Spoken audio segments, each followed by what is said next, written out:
Boulder's 150 years old, or at least it's going to be, on February the 10th of 2009. Batty, and then the top. Well, I was asked by a friend to join the Older Boulder committee, and we were brainstorming, and just came to my mind, this project of quilting might be a good project, and I brought that up, and everybody was very enthusiastic about it. And we collected 10 gifted quilters from the city of Boulder, people, some of whom knew one another, some of whom didn't. They decided instead to depict the history of the city of Boulder, the evolution of the city, along 5 different dimensions. And they chose transportation, art and culture, business and science, education, and open space and recreation.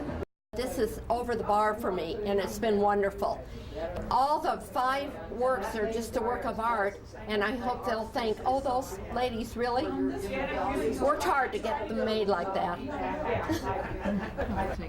So all of us used the best of what we had in our skills to produce this quilt.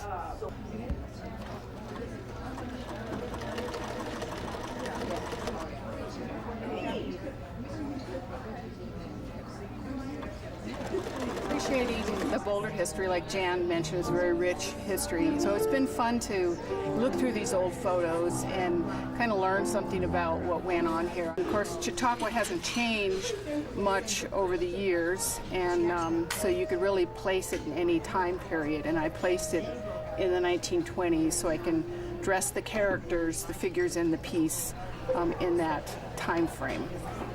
We've done ours a little bit different from the others in that ours are separate little applique pieces that we've then put on a background. Pictures were taken from photographs and enlarged, and some were reversed to make the composition work. This is in the early 1900s to show some of the first cars that were around here. The Colorado and Northwestern number 30, this is the train that ran on the Switzerland Trail, and this is the train that was in Central Park until it was damaged by fire. And then we have our contemporary commuters, which is Margaret Rydell and her 2 daughters, Martha and Annie, and this is how they get to and from school. The overall theme of the quilt was to go from former times with this purple roadway coming through, connecting them all into the future and the celebration of the sesquicentennial. What's this technique called?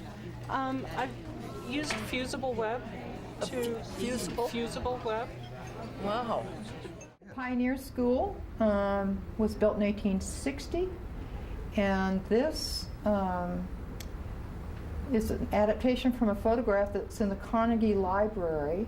And what was really fun about it was there were 19 children in that picture. Old Main, of course. And as I said, this will get all filled in with trees and spruce trees, and these will be the leaves. Pond. There was, in fact, somebody walking across that bridge when I took that picture, and he looked at me like, "Lady, what are you taking my picture for?" And I called out, "I'm not taking your picture, I'm taking a picture of the bridge." But in fact, he did give me the proportions I needed, so I'm going to have a student or 2. Did you find the prairie dog on that one? There's a prairie dog. There he is, right down there. The little Waldo. Wonderful, look at the dog. Can you find Rocky Mountain? The old horse livery stable. He's in there. He has a blue shirt. Oh, he has no a blue kidding. shirt He's in all 3. There he is, right. We're working on him. Oh, guys, these are just gorgeous. Just gorgeous. Oh, those are amazing. Now, how long does it take to make each panel? Oh, goodness. We've been working on them a couple months, right? It feels good. It feels good to give something back to the community that I've been in for 50 years. I think the thing that has amazed me the most is the ability to put together with material, with cloth, and with thread, the whole history of Boulder over a period of 150 years.